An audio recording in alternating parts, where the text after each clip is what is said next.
بسم اللہ الرحمن الرحیم۔ السلام علیکم ناظرین، آپ دیکھ رہے ہیں یوٹیوب چینل، میں ہوں سعد فاروق خان۔ یوکرین اور رشیا کی جنگ کا آج 8واں دن ہے۔ اس میں دونوں طرف سے کافی زیادہ نقصانات ایک دوسرے کو پہنچانے کے دعوے کیے جا رہے ہیں۔ امریکہ بھی کچھ مخصوص قسم کے اقدامات کر رہا ہے یعنی رشیا کے خلاف، لیکن یورپی یونین جو ہے اس نے کوئی ابھی اتنے خاص اقدامات نہیں کیے، کیونکہ یورپی یونین کی جو یہ 30 ممالک ہیں، ان کی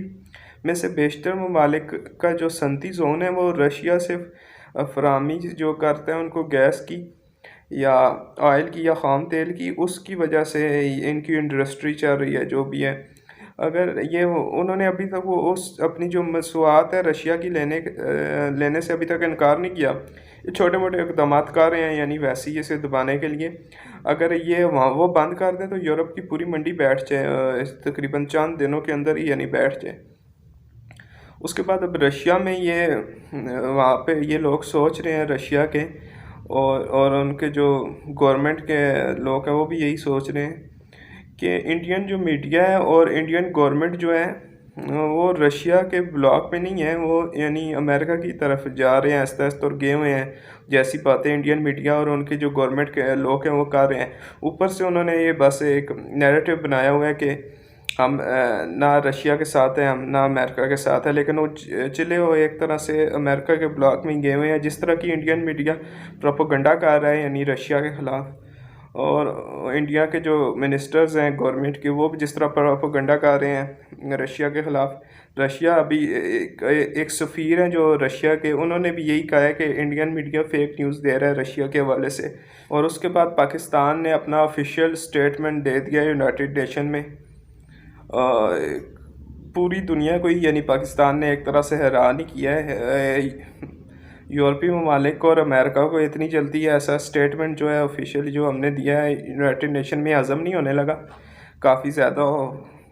تنگ تو کریں گے پاکستان کو۔ اس کے بعد متحدہ جو اپوزیشن کی جو کمیٹی بنی ہوئی تھی اس نے یہ طریقہ عدم اعتماد لانے کے لیے 48 گھنٹوں کو بڑا اہم قرار دیا ہے۔ اگلے وہ کہہ رہے ہیں کہ ہمارے نمبرز پورے ہو گئے ہیں، جتنا جلدی ہو سکے 48 گھنٹوں کے اندر ہی آپ جو ہے طریقہ عدم اعتماد لانی چاہیے ہمیں، نہیں تو جو ہمارے ممبرز ہیں ان کو کوئی اور گھیر گور کے لینا جائے۔ انہوں نے یہ دعویٰ کیا ہے کہ 180 کے قریب ہمارے پاس جو ہیں بندے ہو گئے ہیں۔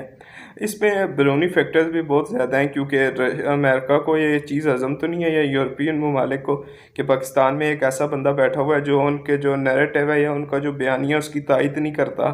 ان کو آگے سے نہ ہی کرتا ہے۔ یعنی جب بیرونی ایلیمنٹس ایڈ ہو جاتے ہیں پاکستان میں یا طریقہ عدم اعتماد کے لیے، وہ پھر اسٹیبلشمنٹ کے اوپر بھی بہت زیادہ دباؤ ڈالتے ہیں، یعنی اس کے بعد وہ لوگوں کو بھی خریدنے کی بہت زیادہ کوشش کرتے ہیں اور بہت زیادہ پیسہ چلتا ہے، حد سے زیادہ پیسہ چلتا ہے، اور جو ہوتے ہیں لوگ کئی ان کو دبایا بھی جاتا ہے، یعنی ووٹ اس طرح بھی ان سے لے لیا جاتا ہے۔ یہ جو کمیٹی ہے اس کے جو متحدہ اپوزیشن کی جو کمیٹی ہے اس میں جو 9 کے قریب ارکان تھے۔ اس کمیٹی میں نون لیگ کی جو قیادت ہے وہ ایاز صادق، سعد رفیق اور رانا ثناء اللہ کر رہے تھے، اور پیپلز پارٹی کی قیادت یوسف رضا گیلانی، راجہ پرویز اشرف اور نوید قمر کر رہے تھے۔ پیپلز پارٹی کے 2 اس میں سابق وزرائے اعظم ہیں پاکستان کے، راجہ پرویز اشرف صاحب اور یوسف رضا گیلانی جو ہیں۔ اس کے بعد JUI فے کی جو قیادت ہے وہ کمران مرتضیٰ اور مولانا اسد محمود اور اکرم تورانی کر رہے تھے۔ ان 9 لوگوں نے یہ کہا ہے کہ یعنی طریقہ عدم اعتماد کے لیے ہمارے نمبرز پورے ہو گئے ہیں اور 48 گھنٹوں کے اندر طریقہ عدم اعتماد لے کے آنی چاہیے ہمیں، یعنی اور مولانا فضل الرحمان نے بھی سٹیٹمنٹ دیا ہے کہ طریقہ عدم اعتماد ہم 48 گھنٹوں کے اندر خوشخبری دیں گے عوام کو، اس طرح کا انہوں نے سٹیٹمنٹ دیا۔ اور اس میں یہ طریقہ عدم اعتماد لا سکتے ہیں کیونکہ اس میں اب بیرونی ایلیمنٹس بہت زیادہ شامل ہو گئے ہیں، لیکن یہ لائیں گے بھی تو یہ وزیر اعظم کے خلاف نہیں لائیں گے، یہ اسپیکر اسد قیصر کے خلاف لائیں گے۔ اس کے لیے کافی محنت کرنی پڑے گی وزیر اعظم کو بھی اور ان کی پارٹی کو بھی اسد قیصر کو بچانے کے لیے، نہیں تو وہ فارغ ہو جائیں گے اسد قیصر صاحب جو اسپیکر نیشنل اسمبلی ہیں، ان کے خلاف یہ لے کے آئیں گے۔ کیونکہ اگر اپوزیشن جو ہے وزیر اعظم کے خلاف طریقہ عدم اعتماد لائے اور وہ ناکام ہو جائے تو بات وہی والی ہونی ہے چودھریوں والی کہ عمران خان پہاڑ کے اوپر ہوگا اور ہم زمین کے اندر دس جائیں گے، اور اس لیے وہ پہلے لائیں گے خفیہ رائے شماری ہوگی، نہ ڈی سیٹ ہونے کا جو ممبران ہوں گے ان کو کوئی خطرہ ہوگا، نہ کچھ اور ہوگا، تو اس لیے وہ جو ہے خفیہ رائے شماری سے اگر وہ چینج ہو گے اسپیکر صاحب، اس کے بعد وہ وزیر اعظم پہ پریشر ڈالیں گے اور ایک مومنٹم بھی بنائیں گے، کیونکہ آپ کو پتہ ہی ہے پیپلز پارٹی والے لانگ مارچ لے کے آ رہے ہیں، وہ یہ کہیں گے کہ ہم نے وہاں پہنچنے سے پہلے ہی ایک وکٹ گرا دیا، اب ہم ایک وہاں پہ جا کے دوسری وکٹ گرائیں گے، اس طرح کا بیانیہ بنایا جائے گا، یعنی مومنٹم بنایا جائے گا، عوام کو اس طرف لگایا جائے گا کہ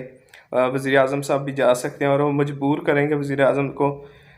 نون لیگ والوں کو بھی، کیونکہ مارچ کی تیاریاں کر رہے ہیں وہ مجبور کریں گے وزیر اعظم کو کہ آپ عدم اعتماد کا ووٹ لیں،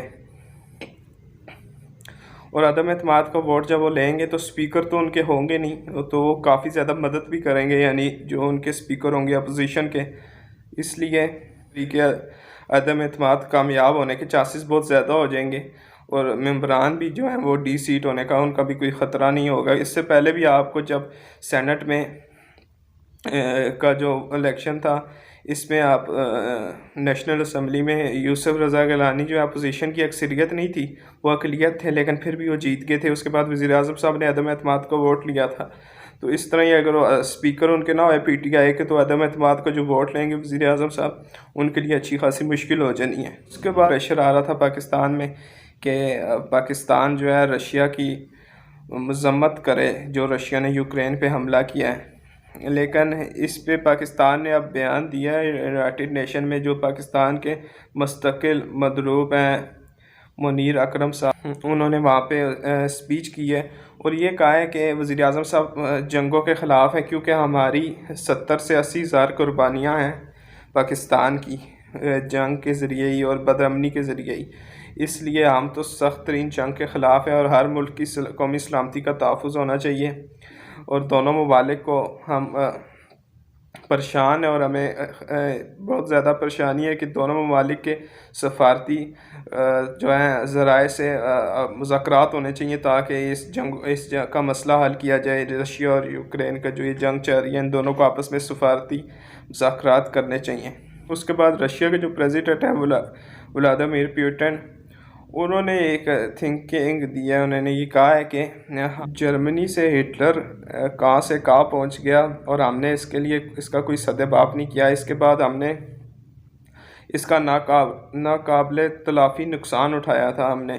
واقعی نقصان تو ہٹلر نے یعنی بہت زیادہ پہنچایا تھا، یعنی بہت ہی حد سے زیادہ سارا۔ اس کے بعد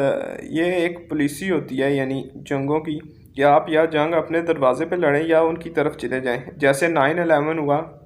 امریکہ پہ، اور امریکہ پریشان ہو گیا کہ ہمارے اندر آ رہی ہے، یعنی اس طرح تو جنگ آ رہی ہے ہمارے اندر، لڑنے کے لیے لوگ آ رہے ہیں، انہوں نے افغانستان پہ حملہ کر دیا۔ یہ ایک پالیسی ہوتی ہے کہ آپ انہی کی ایریا میں جا کے، ان کے ملک میں جا کے جنگ لڑ لیں۔